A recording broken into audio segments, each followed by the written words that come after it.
spot on, situation, task, action, result. So starting with situation, task, you really want to describe the situation that you face in the context of it. So where did this happen? When did it happen? Why is it important? Why is it important? So one of the things, the way that I normally break it down to my candidates is like, give us example, specific situations that you personally dealt with. Talk about all the tasks that were involved and like really what was so difficult about those tasks. Were they like time constraints, limited resources, crazy client situation, something that had never been done before? Like what's going on? Like make me care about this. Another way to kind of think about it is, I think about it in terms of basketball. Like there's a difference, and really any sport, but there's a difference between scoring a point, scoring a game-winning point, and scoring a championship game-winning point.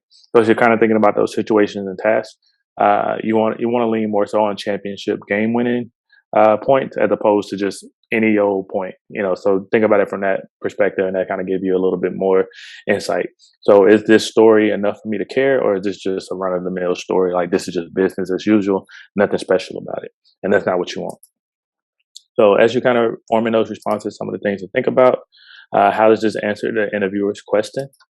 What was the goal in this situation? So really kind of make sure that you're explaining like what we're trying to get out of this. And you also want to make sure as you're building out your STAR method examples that you always close the loop, because if you don't close the loop, and what I mean by that is like as you're stating the situation and the task, you want to make sure your results complete the story. If not, they're going to take it as you really didn't do anything. You're just telling me a pointless story. So you want to avoid that. Another thing you really want to talk about is, what did you contribute? That piece is a really big part of it. Another analogy that really helps out for me as you kind of building out these situations and tasks is, think about Thanksgiving. In my family, Thanksgiving is a really big thing. We all get together. Everybody kind of has a job to do on Thanksgiving. Everybody has to bring something, contribute something. Turkey is always going to be the big piece for us. If there's no Thanksgiving turkey, there is no Thanksgiving. So as you're kind of thinking about these stories, think about the time where you brought the turkey, not the time where you bought paper plates or paper cups or ice. Anybody can do that. It's not the end of the world if we don't have ice for Thanksgiving, but you got to have the turkey. Or at least talk about the time you brought macaroni and cheese, because that's important too. So just again, if you don't have those turkey examples, macaroni, cheese, green bean casserole examples are just fine, but really lean more on the turkey. So just think about it from that perspective of contribution. And then also really kind of think about, what were the challenges? As I mentioned, those things earlier, like all of those things really build a suspense and make you care about a story. The challenges are really what make a story great. Like you think about fairy tales, for example, like Rapunzel, the story wouldn't be great if, hey, I saw this girl in the castle, I got her out of the castle, versus like, hey, I saw this girl in the castle, it was 20 stories high, surrounded by a moat and a dragon. I had to go across this moat, had to slay the dragon, I had to climb up this girl's hair to get her out of the castle. That's a more compelling story than the first one. So kind of think about it from that perspective. Like you have more reason to care, and it puts you in a better light. I'm full of analogies tonight, I guess. And then also, probing for some of those follow-up questions. Why did you choose this story to illustrate your accomplishments? What other stories could you think of that relate to this interviewer's question? Those are going to be some really big ones in that one. So just making sure that we're listening with intent to really kind of pinpoint like what the interviewer is asking, so that way we can take that what they're asking, tie it back to like one of the core values, and kind of work through it that way. And also kind of going back to those to these situations. Well, I'll save that for later. I don't want to give you too much yet. Any questions on any of this so far? Yeah, you should be able, you'll be able to get these, and we'll also have like this on video, so we're good there. What other questions do we have? No questions on situation and task yet. There we go. Hey, Rami, what do you have for me? So I was wondering, do all of these examples like have to be like the work or directly like project related? Like, oh, like I'm a part of like a women in tech like an organization, and I've like Mhm. done stuff for that. Can I pull examples from there, or should they just be strictly like work focused? You can really do both. Like I've done the same thing. So like I co-founded an organization here in Austin called Austin Urban Technology Movement, and I had a lot of challenges that kind of align with what I was interviewing for. So if you have good examples around that, and you're still showing ownership, that really goes a long way. And if you have working experience and you're still doing that on the side, those are going to be things that like places like Facebook and Google really love because that kind of goes into what we were talking about earlier about Googliness, being super involved and trying to like make the world a better place. Like those types of examples help out as well. That helpful? Okay. Yep. Thanks. Yeah, no worries. I might have to get with you later on because I have some questions around women in tech, women in tech. So, and some projects I'm kind of getting off the ground. So, glad to have you in class. All right. So definitely hit me up later. All right. What other questions do we have out there? All right. Cool, cool. So we'll just keep on going. There we go. Yes, Shashira, what do you have for me? In the four, Yep. right? I mean, uh, what percentage of time should I use to describe the situation? Like, should it be mostly on the majority of the time should be on the task or the result? Or you have some thoughts on that because I kind of get stuck setting the context. As Hmm. I think I take way too long to describe the situation, and then I Yeah. lose interest from the interviewers. Yeah. Any No. Yeah, I would say it helps to kind of like break everything down into bullet points. So if you can kind of keep each one to like 3 bullet points, that's really going to help you kind of cut out a lot of the extra information. Now, as you're kind of going through, and again, a lot of times you're going to have more than like just 3 bullet points, and it's still good to like list those bullet points out because those could help you set up and prepare for some of those follow up probing questions that could come out of it. But it really helps if you can like narrow it down to 3 bullet points. That'll help you stay at that 2 to 2.5 minute mark as opposed to spending like 5 minutes, talking about this whole experience. So around three bullet points, kind of talking about the situation. 3 kind of talking about the task, like what was all involved, all that good stuff. 3 kind of focused on the actions that you personally took and what you based those actions on, and then 3 kind of going into like the results. And a lot of times, like people don't think about having 3 bullet points around the result. They just try to go for one. But there are other parts of the result that we care about, and we're going to talk about that a little bit later. Was that helpful? Oh yeah, thanks. Yeah. Yeah, yeah. No worries. Happy to help. And then I see Maggie has a question. Do you mention that on a resume as well in terms of like being in women in tech group? I definitely would say yes. And here's why. It's one of those things where it shows that you're involved in outside things and people who are like involved in like outside groups instead of just doing a day-to-day job. It shows that they have like a passion and a natural interest in things. And it also kind of brings like a person of resource and additional resource and value to the company. So kind of how I was telling Rami, like, hey, well, I'm trying to do some stuff with a women in tech group right now in my current role. Like I'm head of diversity for my company and trying to build things out. So like when you have people that are engineers that are already involved in these things, like it makes the connections a lot easier. You're able to grow in different communities, and that's important in terms of being able to service the communities that we serve. Like we want to make sure that we represent those communities that we serve. But it also goes a long way, and it's also a good indicator too. Like a lot of times, like through a resume, you really can't tell if someone comes from a diverse background or how they even feel about diversity. And diversity is a hot button topic for us right now. So if you're like able to like kind of identify in a way like that, that's really like a boost nowadays, in my opinion. Like a lot of folks are really trying to get more diversity in technology, and now it's more important than ever to really move a lot of those barriers for people that come from underrepresented groups. So definitely highlight any types of activities that you're in that relate to the day-to-day work. So like whether it's women in tech, veterans in tech, whatever the case may be, those things are going to help kind of push you over. So, and then I see another question: what percentage of time should we spend on the four? I think oh, sorry, that was the one you just answered. I saw it in the chat. So cool, cool. Lower your hand here. So I think now is a good time for a break. We're already at an hour. Not sure how that happened. But once we come back, we're going to go a little bit more into the action piece. So I want to give everybody a quick 4 minute break. So we'll come back at 9:17 my time and pick up where we left off. So I'll see you all here shortly. Another minute for people to come back from the break. All right. So picking up where we left off before the break, hopefully everybody got a chance to stretch the legs, move around a little bit. So picking back up on action. So with actions, as I mentioned, what actions do you personally take? You really want to talk about, what you personally own, how you did it. Also talk about who else was involved, like just to kind of give us a little bit of context. Another thing that's really important in terms of like the action piece is it's really kind of talking about like your thought process behind your action. So as I mentioned earlier, it's not always going to be about the what, but sometimes it's more so the why behind it. So talk about like, you know, what went into the thought process? Did you base your action on previous experiences? Did you see something that other people didn't see? Did you have data points to support you?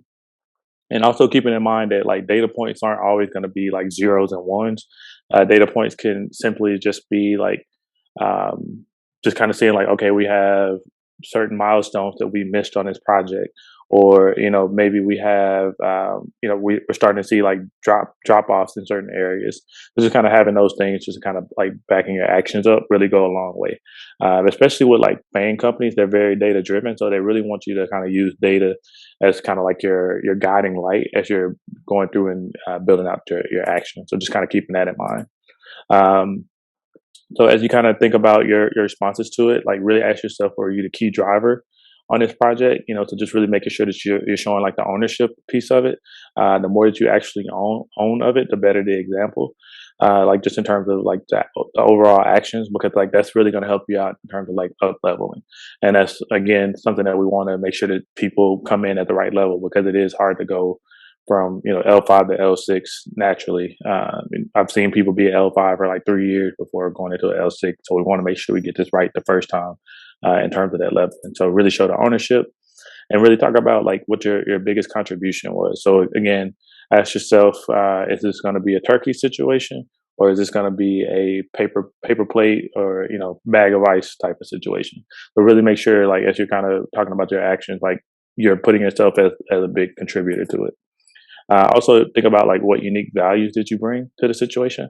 A lot of times we don't really think about that perspective, but because we're all pretty much unique in our own ways. And I know it kind of sounds like an after school special, but it's very true. One of those things, like maybe you came from a let's say a fintech company, and you worked on a project that kind of focused more so on like payments, and now you're at Apple and you're kind of working on something similar. Well, because you worked on that, you might have insight that other people don't have. You can talk about things that worked in the past at that company, or things that didn't work in the past, and how that kind of translates into what you're trying to do now in this current company with this current project. So really just kind of think about those things. But we all kind of add value in a different way. So just really kind of think about that. Another thing too, what were some of the most significant obstacles that you faced and how you overcame them? So as we kind of talk about those tasks that we mentioned earlier, like the things that made the situation difficult, talk about the actions and how you overcame those tasks. So as I mentioned earlier with Rapunzel, when we talk about the moat and the dragon and the tower being tall, like those are our tasks. So I had to like build a boat to cross the moat. I had to slay the dragon with my sword. Then I had to use her hair to climb to the top of the tower. We're basically overcoming the obstacles. So that's really what we're trying to do with these stories. So if you're talking about like, okay, there's a tight deadline on this, or this is a major client that we don't want to lose, because if we lose them, like that's pretty much half of the company's revenue. Things like that. Talk about how you manage those situations. And then from there, really just kind of be prepared for some of the follow up questions that could come out of it. Again, like what did you specifically do as opposed to the whole team? So I get it, whenever we go through these interviews, it's easy for us to kind of talk about the team, but you really have to keep in mind, like they're not interviewing your team. Like they don't want to know about what the UX team at your current company did that you're on. Like they really want to know what you specifically did. Now we get it, you're doing it in a team environment, but we want to know what you specifically did, what you own to make it successful in the long run. And then also, like, how do you set the priorities? Like, what's important? How did you stack rank things? What's P0? What's P1?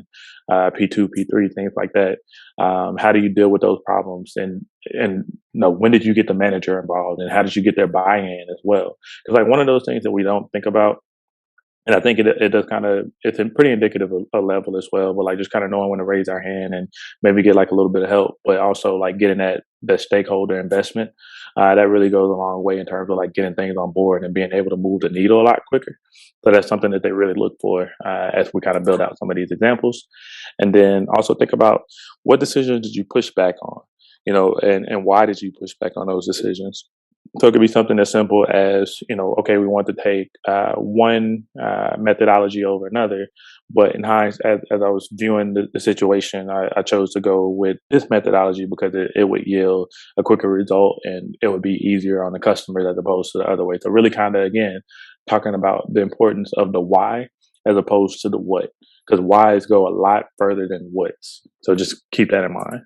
And then also think about how did you influence the right outcome of everything. So as we're kind of talking about the each situation, task, action, result, like each area is really kind of focused on driving the right outcome.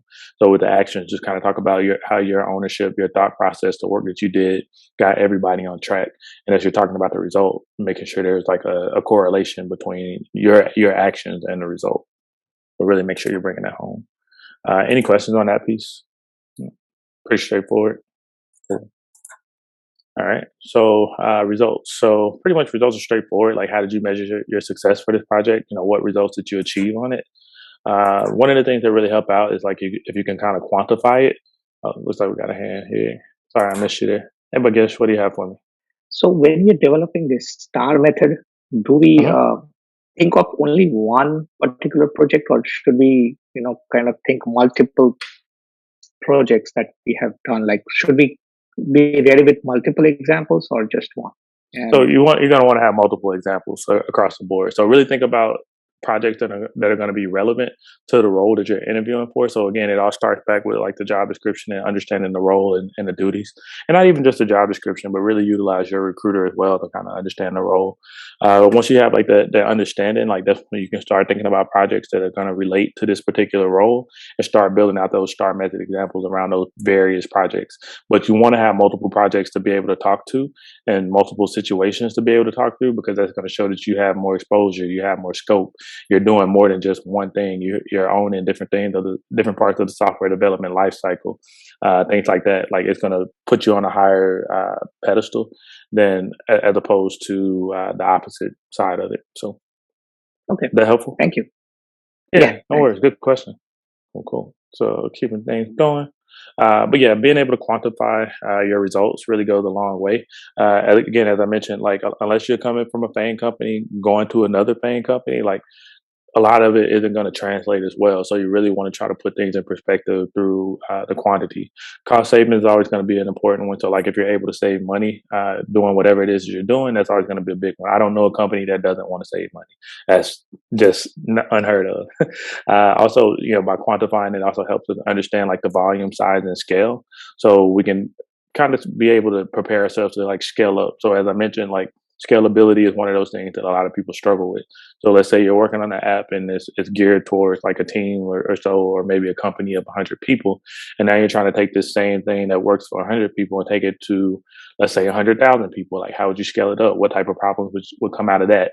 So just kind of thinking about it from that perspective. And it also kind of gives a little bit more gravity to your impact, because like the bigger the impact that you have, like in terms of the results, the better the example.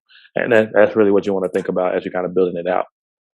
So things such as like percentage change, like year over year improvements, things of that nature, those things go a long way. Same thing goes with like implementation time. Like if you're able to cut down on the time that it takes to get a product going or a project off the ground, those things go a long way because they have the overall impact on the bottom line. Also being able to think about like the impact on the customers, your team, and also quality improvements. All of those things really go a long way as we kind of build out our results. Another thing to really think about too with these results as you're kind of going through and piecing it all together. One of the things that I've always kind of like whenever people talk about their examples is just kind of talking about the reach, or maybe they have an example where it basically became like a standard of operation. So like if you have something that became an SOP or like just adopted by the company as a whole, or your team as a whole, those are like really strong examples because you're kind of changing the culture in that sense. So that goes hand in hand with what we talk about around like the level. So as I mentioned, good segue into that.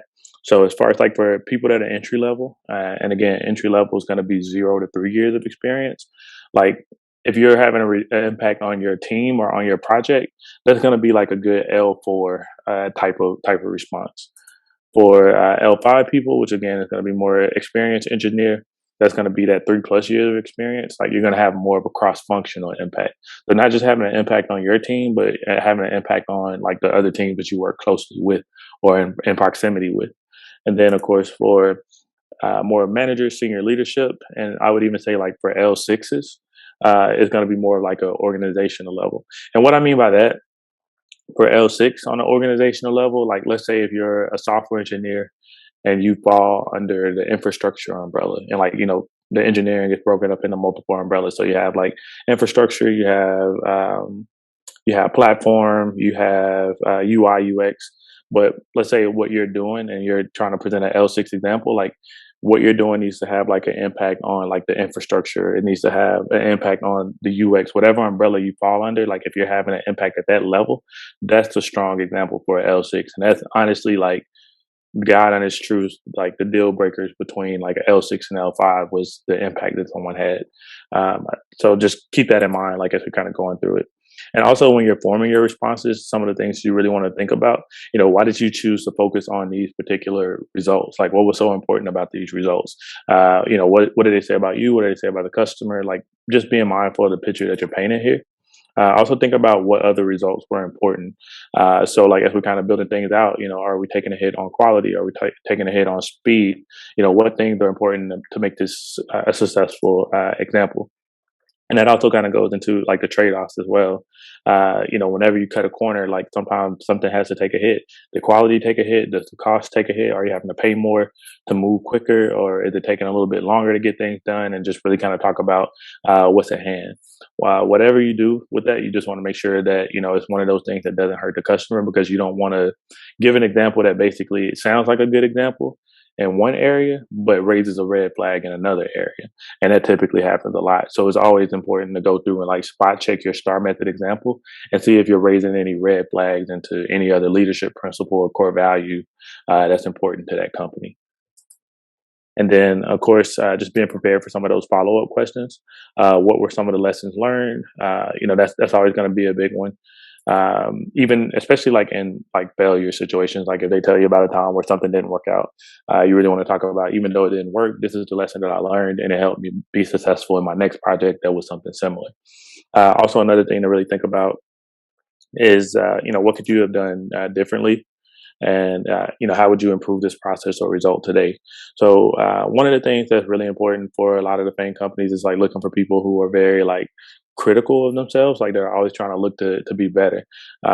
Again, I'm a big basketball person. My favorite basketball player of all time, Kobe Bryant. And ironically, today is like the 2-year anniversary of his passing. But Kobe Bryant, in my opinion, is like my favorite basketball player, one of the greatest basketball players of all time. Multiple championships, MVP, scored 81 points in one game, which is ridiculous. But he's still the same person who would do all these things on the court, score 80 points, and then immediately after, like, watch the video, see what he could have done differently. Could he have passed the ball more? Could he have shot better in this area? Could he done better on free throws? And he would practice that and make it to where, like, it was no longer an issue. So just kind of really thinking about it from that perspective. But that's really what a lot of these FANG companies look for. They look for people that, even though they're great at what they do, they're always looking to improve, and they're always challenging themselves, not so much worried about the competition, but kind of sort of becoming their own competition. Even if you're better than everybody else in what you do, you're still pushing yourself to be better tomorrow than you are today. So that's really what they look at. And same thing with like improving those processes and results. Even though it was successful, like what else could be done? Like what else could you do differently? Another one, like, how do these results compare to the actual goal? So again, just kind of referring this back to the situation, you want everything to pretty much come full circle. So as you're talking about the situation and the task, action, result, you want them to all be buttoned up and basically be able to like tell this linear story of, this was the situation, this is what I did, these were the obstacles that we had, this is what I did to overcome these obstacles, and because of what I did, these were the results, and the results line up with what we initially set out. Want to become a software engineer at Google? You can, like thousands of our students. You just need to learn from those who've already cleared FANG interviews. At Interview Kickstart, our interview prep courses are developed and taught live by 150 plus instructors from Tier 1 companies like Google and Facebook. Our courses are tailored to help you crack software engineering domain interviews, including back-end, full-stack, machine learning, embedded systems, data science, and more. To learn more, book your free webinar slot today